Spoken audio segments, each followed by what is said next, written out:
Hi,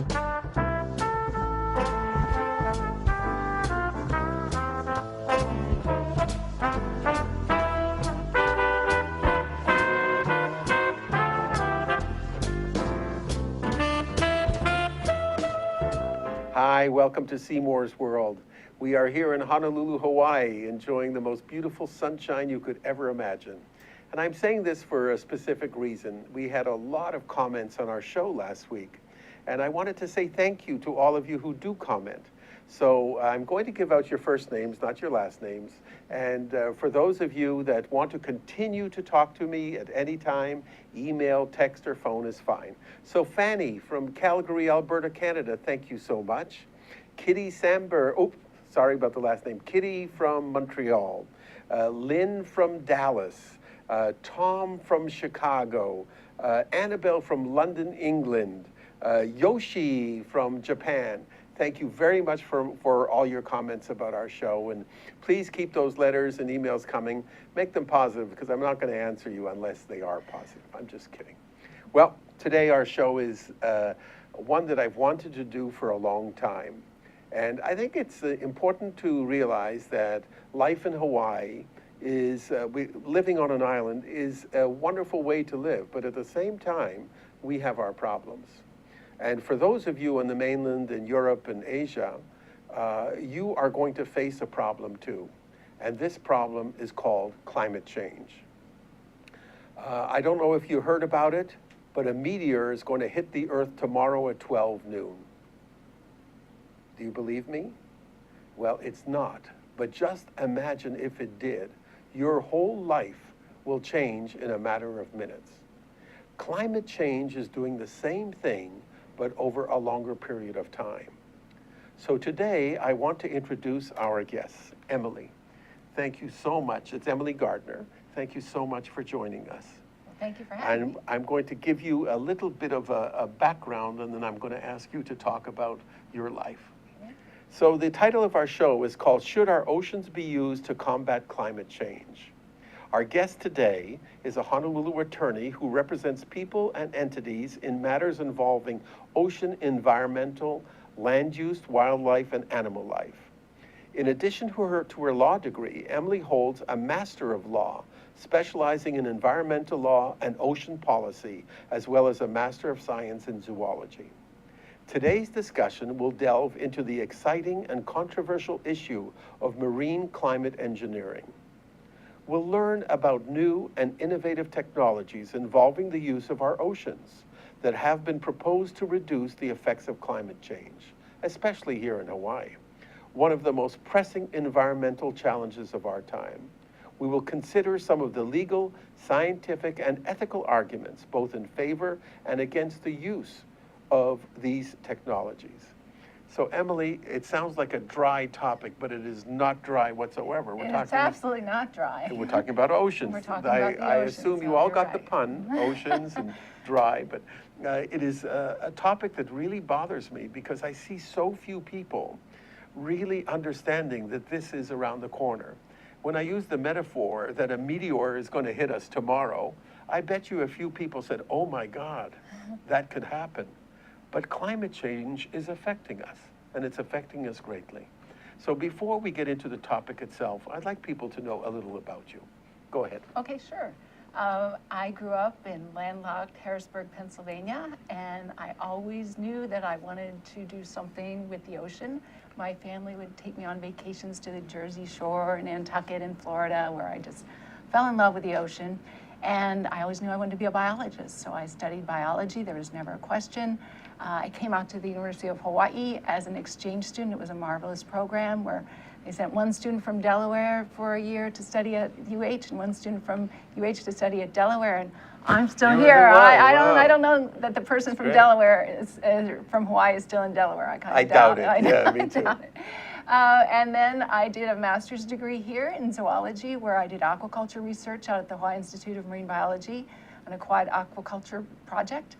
And after that, I went to work for a wildlife conservation called Earth Trust, which is a Hawaii-based conservation organization that does a lot of fisheries issues. And they sent me to the Earth Summit in 1992 to be their representative. And for those of our audience, You were involved in the drift netting issue as well, weren't you? Yes, Earth Where Trust we was were very worried heavily about involved that, with the yeah. drift net issue. So they had sent me to Rio Mm-hmm. to the Earth Summit to represent them. And once I was there, I was selected as a facilitator for the oceans treaties and the fisheries treaties for all of the NGOs around the world. Mm-hmm. And we put together a collective NGO voice on what should be done with these issues and presented them to delegates at Rio Central. And I kept hearing, you should go to law school. You should really think about going to law school. And it had never dawned on me before. But lo and behold, I ended up going to UH Law School because they had an excellent ocean program. And later on, I went to Berkeley and did my master's in law there in ocean and environmental issues. And I've been doing ocean and environmental things pretty much a great part of my practice. So you have followed your passion all the way, right through from being a kid right to where you are I today. sure have. I sure have. That's wonderful. You know, we have to understand that climate change and oceans are tied together. Most people won't understand that. We understand, or we hear, that sea levels are rising. We understand there's a problem with the coral reefs. All these little things, but nobody understands it until we say that Honolulu might be underwater in a few years. New York, Los Angeles, San Francisco, all of those coastal regions could actually be underwater. The sea level is rising that much, and yet we don't seem to be doing a lot about it. Why? Well, I think it's because, as you said in your meteor example, it's happening gradually, and it doesn't capture the media's attention enough. It's sort of like watching grass grow, if you will, you know. But the fact is that if you water your lawn, and you don't mow the grass, it's going to continue to grow, and that's what's happening with climate change. Here in Hawaii, we're not noticing the effects quite as dramatically as in some of our neighbors to the south, although they just came out yesterday, I believe, with researchers reporting that all the sort of spate of storms on the Big Island recently have been found to be related to climate change or due to climate change impacts. So we are being hit here in Hawaii with climate change. Some of our neighbors to the south, however, are being really hit. Some of our South Pacific nations like Kiribati, the Maldives, Tuvalu. The sea level is rising. Yes, the Marshall and therefore Islands. they have to figure out what to do with their lives. Well, these are islands that only have they're only 1 to 2 meters above sea level, their whole topography. So they're literally looking at being submerged within the next few decades.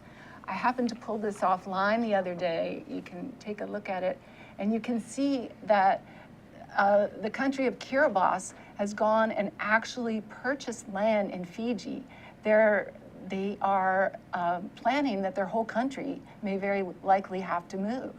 Oh my God. Yes, when do you think something like that is going to happen? within the next few decades. If you look closely, and you can see that there's one individual here who's already lost their home. Sea level rise has encroached on their home, and they have nowhere to go. There are people in these countries that are seeking asylum in other nations. So climate change, a lot of people think it as an environmental issue, but it's also a humanitarian issue. It's creating a lot of refugees. We have a tendency to think about carbon emissions as the climate change issue. Yes. The Vice President, of course, has become a big advocate of climate change and what to do about it. What about the governments? Are they going to force the issue, or are they just going to, because it's not going to happen in their term, they don't feel that it's important to work on? Well, they're certainly getting a lot of pushback because the United States wants to remain one of the major economies in the world, and by cutting carbon emissions, that's, you sort of, it goes down, trickles down throughout the economy, and you lose value that way, and businesses lose money. So there has been a lot of pushback from the United States, from China, from India, and these are the 3 largest carbon emitters. So I think more pressure has to be exerted on those governments, including our own, even though President Obama comes out very pro-climate change and just recently made a bilateral agreement with China where it's not part of the Kyoto Protocol, but it's outside of that, where he's agreed to commit the United States to reducing its carbon emissions to below 2005 levels by about, I think, 27% by 2025. Will it happen? I don't know. That's partly on us to make sure that it does. And again, climate change is a very pressing issue. Our Supreme Court has recognized that it's happened. The famous case, or the landmark case of Massachusetts versus the EPA, our Supreme Court has come out and stated that the effects of climate change are well known and serious. They've recognized climate change as causing injury to the environment. And importantly, they've also given people standing to bring climate change claims against the US government. Wow. So it's something that's happening and that our court system has certainly caught up with. Just this week, I believe our Senate even came out and said that they have recognized that climate change is occurring, although they're not willing to go so far as to say that it's being caused by human effects yet. Are they prepared to spend money, though, to alleviate? Well, I don't know. Obama's come out and he's put billions of dollars in his budget, 2015 budget, to address climate change. Many states, including Hawaii, have adopted climate adaptation strategies, which all need dollars to support, right, or else they really are just pieces of paper. So, you know, there's will in the executive office, there's recognition of it in the judicial system through the Supreme Court decisions, and there's the legislative is coming around, so we just have to make sure that we as people, we let our representatives know how important this right. issue is to us. I have a question from our audience. Can I ask you that question? Absolutely. The question is, now this is an alarmist question, but Okay. so I don't want to, say it's going to happen, but what could happen in Hawaii in the next 20 years? Well, sea levels is increasing. It is supposed to increase, I think, another meter or two by the end of the century. So we could lose a lot of oceanfront property, could be accreted. When you say sea level rise, it's just for people to understand. That doesn't mean it's just going to be a meter high or 2 meters high. With the waves and everything, it Yes. could devastate all of Waikiki. It could devastate the Kona area. It could devastate all of we're seeing that. We've just seen, as we mentioned earlier, the effects of the big storms that are happening on the Big Island that have been attributed to climate change. Mm-hmm. So it's affected the economy there. It can affect our economy here. The species alone that can be lost, they've just listed, U.S. Fish and Wildlife Service just listed 22 species of coral. Coral reefs are what help protect us from storms, major storm systems. So if we lose our coral reefs, we lose protection from storms. There's what break up the major waves and events that can hit and do damage to our shores. So, if the storm systems that have been developing in the Big Island come over to our islands, maybe if they come and hit Honolulu, people might take it a little bit more seriously. I have another question Sure. from a viewer, if I could ask you. Do you feel that the last few years of big storms, hurricanes, floods, droughts, and tsunamis are due to climate change? I do, yes, I do. Really? So everything that we're seeing in the news, even today we see that Boston has had the highest amount of snow they've had in 60 years. All of this is due to climate change. Well, they've also reported that this has been the warmest January ever on record. Mm-hmm. So, that could be part of contributing to the factor. Just the temperature differential could be making cold fronts come in and causing storms that wouldn't have happened before. Well, you have studied this obviously for years. Do you feel that it's getting worse, which means it's an exponential growth? It's not just a short rise of climate change affecting the Earth, or is it just going higher and faster because it's multiplying by itself? It's accelerating, certainly, and scientists have studied this. The Intergovernmental Panel on Climate Change, which is sort of the scientific authority who studies these things on a global level, has come out and recognized that it's happening at a much more accelerated pace than was originally thought. So we as a country, a society, a people, have to realize that this could be, if I could use the word terrorism, this could be a new type of terrorism. This could be the worst thing that could happen because we have no control on it unless we decide to do something now. Well, it's funny you mentioned that. The president on Friday came out and recognized climate change as one of the serious threats affecting our country, and he made the analogy that it's just as serious as terrorism. Wow. So people I don't think they're aware of it, as I said, because it's not, it's not like, oh, there, you can see it. It's happening over a gradual time, so it doesn't attract the media attention perhaps that it should.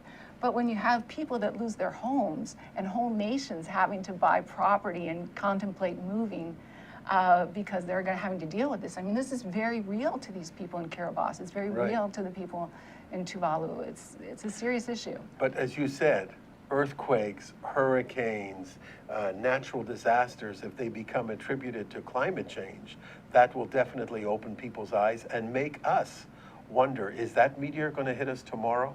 Well, that's true. I mean, Hurricane Sandy, that cost $50 billion, and that's how much damage it caused. We're going to come back after a minute. We have to take a short break.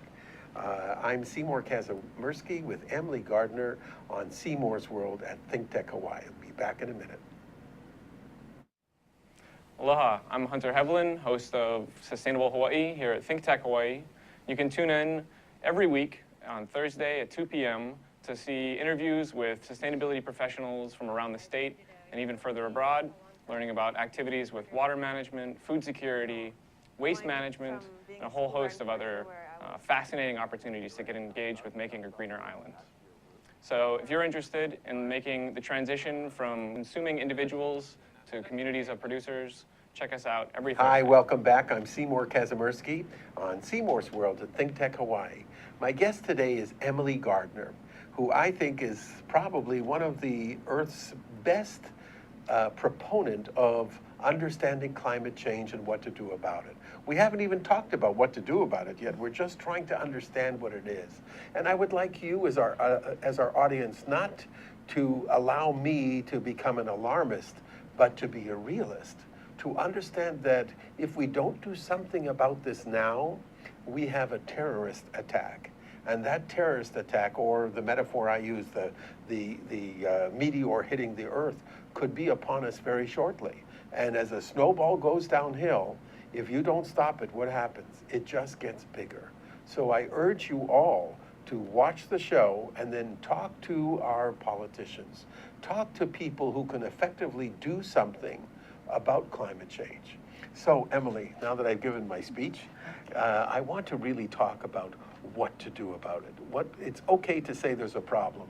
And I always say when I do business consulting, we all recognize it's a problem. What are you going to do about it? Well, the first step and the best step would be to cut carbon emissions, which we've already sort of touched on. There's legally binding international law, the Kyoto Protocol, which many nations have made commitments through. We've already discussed that the US, China, and India so far have not yet. They're the biggest climate emitters. And then there have been new technologies which have been developed. Can we get back to carbon emissions? Sure. So we say that the countries, and we're talking about China, USA, India, the bigger countries, have said, okay, we're going to cut carbon emissions. Now, I don't know if you believe everything a politician tells you. I don't. I know that, Shocker. I believe that the spin they put on is basically to either keep the pressure off them by saying we believe in climate change, or to allow it to be the next guy's responsibility, which means they're in office for a short period of time. They say we believe in climate change, but we don't have the money to fix it. We as ordinary people have to be the ones that clamor for it. Otherwise, it's not going to happen. Just like revolutions happen by people, not by politicians. It's people who start the wave going, and once the wave starts going, then the politicians have to do something about it. So do you feel with carbon emissions as being the only thing we've really done so far, are we moving ahead? Are we moving fast enough? I don't think that we're moving fast enough. I think that as the Intergovernmental Panel reports have shown, it's accelerating. Here in the US, it's already, the temperature has changed or increased by 2 degrees over the past several decades. And just think about, our own ecosystem that we all have and can control is our bodies. We all run it around 98.6. If our body temperature was to increase all of a sudden to 100.6, just think about the damage that would do to us, how our organs would all have to accommodate. So it sounds like a little bit like a small increase, but it really is a great increase. It affects, when temperature goes up, it changes the pH, things become more acidic, the oxygen levels decrease. It changes the biochemistry of a lot of different things. So it really does make an impact. So for ordinary people, Yes. the reduction of carbon emissions, you buy an electric car, get solar, put PV on your house, recycle properly, all these things. We're trying to do it as a people. But if you say it's accelerating yet, and it's still going, it's getting worse faster than we're fixing it. Right. Is there a fix? Is there something in the carbon region that you feel we have to do right now? Well, there's been some technologies, marine climate engineering, that have been proposed.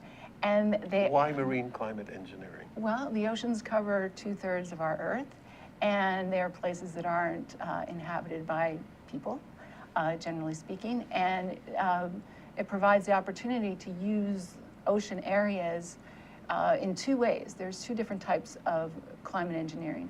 The first type, which removes carbon dioxide that's from the atmosphere that's already been emitted, carbon removal technologies. And then there's a second type of technology which actually blocks the amount of sunlight that can hit the Earth, so in that way reducing the temperature increases, the way the temperature can come in. So there's a couple different marine technologies that have been developed. The first example of removing carbon from the atmosphere, that one would be, it's been proposed to fertilize the oceans or large swaths of the oceans with iron, because this will create ginormous phytoplankton blooms, and then the phytoplankton will act much like a rainforest, absorb the excess carbon and then sequester it, hopefully, in the depths of the ocean. Okay, let's talk about this. So we're going to take iron, right? Right. And how are we going to spread it across the ocean? We are going to distribute it and seed it, spray it on the surface of the ocean in large areas to create large phytoplankton blooms. These phytoplankton blooms then will act like rainforests and absorb the carbon out of the atmosphere. What about the fish? Well, that's just it. I'm glad you asked these questions. You know, these have been concept studies that have been tested in small regions, generally in the north and a lot in Europe. They haven't, and I want to be very clear that they have not been deployed or used as a fix yet by any country. It hasn't gone ahead. But how has the test worked out? The tests have shown that they can be effective, but because they've been short-term, they haven't been able to tell what the long-term results would be. I actually have a quote. It says, "Give me a half a tank of iron and I'll give you an ice age." Is that correct? Well, I think that quote? was a little optimistic. Okay. I think it's a little optimistic and a little far short-sighted as to what all the effects can be, because you asked very astutely, what could the effects on the fisheries be, what on the food chain, on the marine food webs? You know, and the long and short answer is we don't know. I certainly don't know. I don't think anybody out there can say for sure. But that is a definitive way or a method of making sure that we reduce carbon emissions. It's shown to be effective, and the one thing that's attractive and why it's creating a lot of buzz is because it's very inexpensive to do. Obviously, yeah, it's wonderful. So you really just, you think of it as ships going out into the oceans and just spraying this iron, plankton starts growing, and the fertilization process will allow the absorption of CO2. That's do I generally sound the like thought a behind it. scientist or something? That's not bad, huh? You do. Yeah. That's generally how it works. But again, it's very general because we know a lot about climate change, and one of the things that we do know is how notoriously complex that it is. So what is this we see This. right now?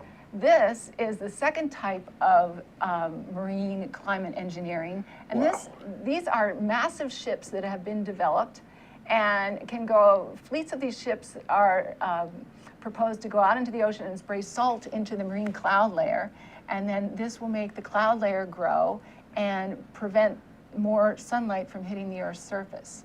So they're proposing the use of lots of unmanned ships floating around our seas. And just spraying salt into the air, which also, again, not very inexpensive. inexpensive. Very expensive. So, right. But what happens, okay, what's the con? The con is Again, Hawaii loses its allure as a destination. Exactly. Because there's no sun. Exactly. And what about Sue's garden? What, My wife's garden is going to go to pot because she's not going to have sunlight. It could, if that were implemented. And it's a big problem, because if one country were to put those ships in its EEZ, you don't know what the effect would be on neighboring countries.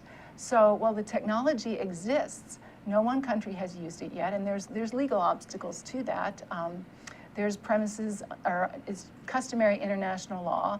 One, that the duty to cooperate is a pretty key axiom in customary international law, particularly in environmental agreements. We all cooperate with one another. And another one is, the second reason is to do no harm. You shouldn't do anything in your own jurisdiction, EEZ, that will harm another neighboring country's jurisdiction or do environmental harm in their environment.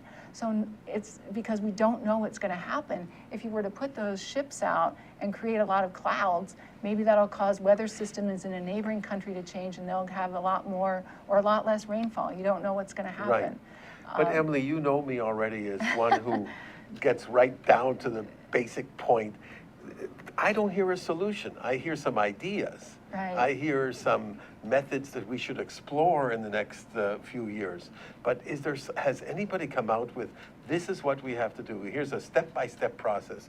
First, we have to do this. Second, we have to do that. And that the result will be A, B equals C. Well, no, nobody's come out with a detailed step. I mean, we do have the international agreements, the UN Framework Convention on Climate Change and the Kyoto Protocol, which is actually the instrument that sets the carbon reduction emissions for emissions. But as we said, those aren't being necessarily complied with, or not all parties are participating, the key emitters being among those. So we have that, and then we have these other fixes that are more mitigative to stop what's already been happening. You know, so you have people eager to try them, you know, feeling like we've gotten to a point where it can't be any worse. We have to do what we can to try to stop it. And then you have people wanting to take a more precautionary approach, which is another axiom in common law for international common law or customary law, and that is to not take action when there's scientific uncertainty surrounding a particular use of a technology, and to sort of err on the side of environmental caution. So I have to look at that. We've discussed medicine before on our show a lot, and why don't we allow more experimental theory in medicine become a practice, for instance? So why not take an experimental drug for somebody who's suffering from a specific disease, and some person feels that they have a drug that can cure it, but it's going to take 10 to 15 years or 8 to 10 years to go through the FDA process, and that's been an issue. Now let's take that same theory and bring it to climate change. If there are certain methods that have some validity, and obviously some scientists have that, why not test them? Why shouldn't we try some of what you've been talking about? Well, there are some sort of preliminary tests being run, and they have been for the last, I would say, since around 2007 or so almost a decade now. It's just nobody wants to go first. You know, it's a big risk, and as we've talked about, liability can be an issue. And under international law, you have the customary principles to cooperate. You have don't do harm in my environment that could cause harm in a neighboring environment. You have the precautionary principle, which says we shouldn't move unless we have scientific certainty about what the effects of the use of these technologies would be. So all these are sort of roadblocks. There have been some that have been suggesting that we should combine both, you know, cutting the emissions and doing these employing these mitigative technologies. And then you have more adaptive technology or programs, like each state. Hawaii also has a climate adaptation strategy, which is more local and short-term solution to the problem. But I think what people need to really understand is the urgency with which we as human beings need to act. I agree, Emily. And I'll say it again, that meteor is going to hit the Earth, and when it does, it's too late. There's nothing we can do. So we have to look at climate change as an absolute immediate threat of another type of terrorism. And you may think I'm crazy, you may think that, you know, I'm overboard, or I'm just trying to be an alarmist, but I honestly believe that. I've seen it for myself. We were on the North Shore, and when we went up to look at this piece of property, we could see that the sea level has risen above the wall that was built. That means at that location, the sea had risen about 2 to 3 feet higher, and that's from 15 years. What happens if it grows even higher and faster? That piece of land will be gone. Exactly. They won't be able to use it. And that's why it's so important for us not to think of it, oh, that'll happen in 50 years, 100 years, and by then we'll have a cure for it and that kind of stuff. I think we have to treat it just like we do any emergency. We have to get on it now. It's not just the loss of land that you're dealing with these issues, it's also food security and water security. Because with climate change, like one of the first things that happened in these low-lying island states was that their weather patterns changed, and it wiped out all their crops. So their food security was direly threatened. And I learned this, I think I told you this story. It was very eye-opening to me. I was at one of the climate change meetings, and I was at a buffet table standing behind folks from the Kiribati delegation, and it was an official meeting, and I saw them stuffing broccoli and carrots and cauliflower into their pockets and looking around to see if anybody was watching them, and it caught my eye because it was unusual, certainly, and I asked them, hey, you must really like broccoli. And they told me, they got very serious and red-faced at the same time and said, look, we don't have fresh vegetables anymore. The cyclones have wiped out all our crops. A lot of our children have vitamin deficiencies. Wow. They have to go around and put drops in their eyes. So this has been going on for them for the last decade. So it's not as if this is a future. This is happening today. It's happening right now. We just can't see it, but it's happening right now while we're sitting here. Wow. We have to take a short break. Okay. And then we'll be back because we want to talk more about not just this, but the remediation of some of the issues that are directly related to Hawaii for us. Most of our viewers are here, but also to alert the viewers this could happen anywhere. It's not necessarily here. We see it in the polar regions. Absolutely. It's obvious. We'll be back in a minute. Hi, I'm Seymour Kazimirski, Seymour's World. We're at ThinkTech Hawaii. I'm with Emily Gardner. We'll be back in 1 minute. Hi, I'm Jay Fidel. That's Ted Ralston. Ted is the host of Where the Road Leads. It shows every Friday from 4 to 5 p.m. It's about technology. It's about how people collaborating and solve problems with modern technology. It's where the road leads. We all know that. We should all be listening. Join us there, 4 to 5 p.m. every Friday. Now, what about that do you agree with? All of it. I knew he'd say that. Aloha. Say aloha. Aloha. Good. Aloha. My name is Josh Green. I host a show called Healthcare in Hawaii here on ThinkTech. We get together once a week or sometimes twice a month. Depends. When we're busy, we get together less often, but we love to see you here to talk about the preeminent healthcare issues in our state. Our programs vary very widely. We talk about economics, we talk about healthcare, we talk about social issues on this program. Thanks for joining us. Hi, welcome back. I'm Seymour Kazimirski on Seymour's World at ThinkTech Hawaii. The topic we have today is not really a fun topic, but I'm so glad that if you're listening now that you've been watching it throughout. It's all about climate change and what to do about it. And our guest today is Emily Gardner, and Emily has provided us with an amazing amount of knowledge. I knew nothing about it. But Emily, if people want to contact you and they want to be able to talk about this and they want to be able to figure out how do we work around this problem, how do they get to you? Could you give them a phone number and email address? Sure. Nice and slow. Sure. You can reach me at Emily A. Gardner, attorney at law, LLC, and my phone number is area code 808-348-0929. Repeat that one again. 808-348-0929. Okay? Good. So now we're at the point where everybody in the audience and all our viewers are saying, we better do something about it. I hope so. What do we do as individuals? What do you want me to do? Well, I think we need to keep the pressure on our elected officials to go through with their commitments that they make and to support in terms of funding our response to climate change, because it is happening. And I don't think we can sit in the dark any longer, or we literally will be sitting in the dark and maybe underwater. Wow. So I think it's very important that we follow through with that, and then in our daily lives, do what we can. As you said, buy a more fuel-efficient car, get solar, support the use of wind, alternate technologies. The alternate energies. Right. We can all do something. Let's talk a little bit about some of your other businesses that you have, because you've been in the pet business. Well, you represent it? I represent people and with issues involving their pets as well as environmental issues, and it's something that's always been near and dear to my heart. I have pets and I love them, and I know other people love their pets just as much too. I don't know if you know it, but I'm involved, or I'm still a little involved, but was very heavily involved in the pet business. I was I started Avid, which is the first microchip company to put microchips into dogs and cats. And I'm very proud to say that Hawaii was the first state to adopt a total microchip program for all animals in the state of Hawaii.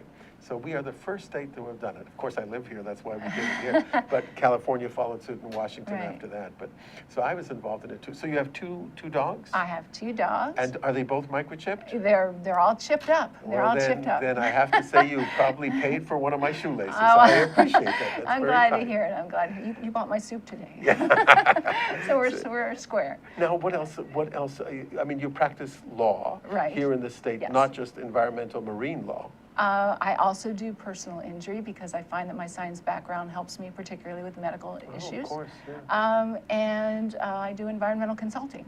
And I've been hired by different non-governmental organizations. I've been hired by government entities to provide a legal analysis of different issues, often involving marine resources or wildlife, sometimes pets, and happy to do it. Wow. So the laws here in Hawaii, are they favorable to the environmental issues when it comes to, for instance, let's say a big fishing boat leaks oil? What happens? Do you get involved in that? Well, I can. I haven't been asked to yet, but I can. And there's the oil pollution laws and the clean water laws and Coastal Zone Management Act, things like that would come into play, certainly. And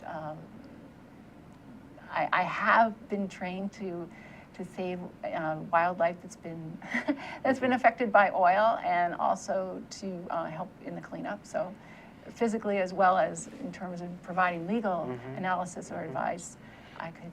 I mean, the spill we saw in the Gulf a couple of years ago, that was horrendous, obviously. They're still dealing with that. And they're still dealing with it. I was just going to say, that shows you how bad things can Yes, get if they you can. let it happen. They can. Right? If you don't have preventative measures in place for something like that can happen so Yes, quickly. it can. And Absolutely. again, you can maybe lean on our elected officials to keep up the regulations that govern what happens on oil tankers Right. and Right. ships. So Emily, tell me a little bit about your passions. I see how passionate you are about your business and making sure that we try to do something about climate change, more so in the marine area than anywhere else Yeah. by the sound of it. Yeah. Well, what about some of the other things you do? Another cause that's dear to my heart is, not surprisingly, helping young people or supporting young people develop careers in science or conservation. And I just became involved with this really great group called A-Team for Wildlife. There are 17 members. They're kids from all around the world that are doing truly amazing things. They've raised millions of dollars. They've fought, gone up against international corporations, all to protect wildlife. So I'm happy to be on the board. And they've just won a national award from the National Association of Environmental Professionals as one of the groups that's doing the most good for the environment this year. Is that here in Hawaii? It's not here in Hawaii. These kids are all over the world, and I have to say they are truly doing amazing things, and I feel very privileged and honored to be working with them. It has to start with that, doesn't it? It starts Yeah. with education. If you can start educating kids today about climate change, and when they get to the age where they can make a difference, it's a lot better than getting us old guys to try to do something. And you're exactly right. They're very effective advocates. I think so. I have another question from somebody. Hold on. Oh, they're talking about the meteor hitting the Earth. No, there's no meteor hitting the Earth. I just use that as an example of how important it is for us to understand that climate change is a great, great, great terrorist threat to our society, and we have to make sure that we take care of ourselves. You agree with that, I assume, Emily? Absolutely. So tell me about some of the other things that involve your life, because there's got to be more than that. You're a water sports person, I think. Yeah, I like to get out there. I like to get wet. I got a paddleboard, and I enjoy paddleboarding. Didn't I see you out there with a dog or something in front Yeah, of you your might have seen paddleboard? me. My one dog likes to accompany me on occasion, that's just so when the cute. waves aren't too big. He doesn't We like should have had a waves. picture of that. That actually would have been He cute. doesn't like the waves too big. I surf, I swim, I try to keep active. And another thing that I've gotten into recently, and it's sort of climate related, is hot yoga. And that keeps me so that I can do all the other things that I like to do. You mean you don't have enough of water besides having all that sweat dripping off you? No. So I go into a sort of human altered climate, if you will, and do my yoga, do my thing. And Do you have a chance to travel a lot in your business? I do, and I used to travel quite a bit. I've done consulting work for the International Institute of Sustainable Development, and they sent me all around covering international environmental negotiating treaties, and it was really, really a marvelous experience to see world leaders come together. Like I watched, for instance, a lot of the negotiating sessions for the UN Framework Convention on Climate Change, for the Biodiversity Convention. So it was really great. I didn't want to bring politics into our talk, but I think we have to. We only have a couple more minutes. What do you think of the U.S. policy, the China policy? Those are the two big guns. Where are they? Are they really going to do something about it, or is it just lip service right now? Well, you know, time will tell. It's so new. It only happened, you know, in December. So whether or not, and they've got the time out there, they're not really forced to act until 2025. So they've got, you know, what, 15 years, or 10 years. 10 years, yeah. Obviously, I'm not good at math, but. Do you feel, though, that they're really moving forward on it? Well, I feel like they're trying to. And I feel. China as well?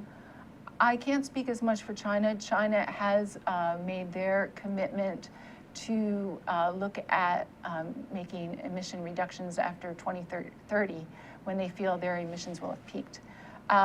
So, you know, I can't say. One would hope so, and one would hope that their residents as well will look at climate change as being just a threat to their security. You know what it does? It threatens our food security, our water security, our safety. You know, there are all these refugees that are going to be needing a new place to live. I think from the China perspective, and I can only give it to you as a businessman traveling to China 2, 3, 4 times a year, I think they are trying to do something about it. And the reason I say that is because it's a negative fact. It's terrible. The smog is so bad in the major cities, the Beijings, the Shanghais, the Hong Kongs, the Shenzhens, the Guangzhou, the Chengdus. These are cities with tens of millions of people in them. And of course the cars and everything else is so horrible.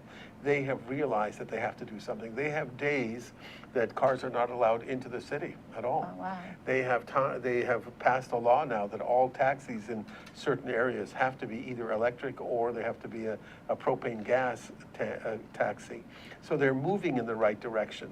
I find that China very often, if they decide to do something, they'll do it very quickly, and they won't wait for government laws to go through a process of yes or no. They'll just do it. And I'm hoping they will take the lead. I'd like them to come up and say, we want to show you what we have done, instead of, you know, being the bad guy in this whole thing. And I assume that's going to happen. From the U.S. point of view, do you think that they're moving forward? Do you think that Obama is basically saying, we're going to do something right now about it, or is he going to pass it on to the next administration? As I said, I think he's doing what he can. He's put a lot of billions and billions of dollars in his 2015 budget that are dedicated for climate adaptation and response. Whether or not they'll be approved and get appropriated, you know, that's why we need, you know, if they don't get appropriated, we don't have anything. So that's why we need to stay on our elected officials, no matter what side of the fence you're on, red, blue. Right. You know, you need to realize that this is a problem that's going to affect all of us. Our health, our food security, our mental well-being. Emily, I want to thank you so much for joining us. We're unfortunately out of time, and I know we could continue this a lot, but it has been such an awakening for me to understand that climate change is not something we just read about in the newspaper or hear Vice President Gore talking about. It is really happening. It is there. I think our metaphors and trying to scare people, again, there's no meteor hitting the earth tomorrow. It is simply a metaphor. It is something that we have to understand is happening to us, and if we don't do something about it, we're going to be in trouble. So thank you very much for joining us. Well, thank you for the opportunity. We are through for today, unfortunately, but I want to tell you that next week we have a returning guest, our second returning guest. Jimmy Borges is coming to join us next week, and he has a lot to say about the music industry and his life and how he was able to cure cancer and what makes him tick at the ripe age of, I promised Jimmy I wouldn't say. So we'll find out next week. I'm Seymour Kazimirski on Seymour's World at ThinkTech Hawaii. Aloha.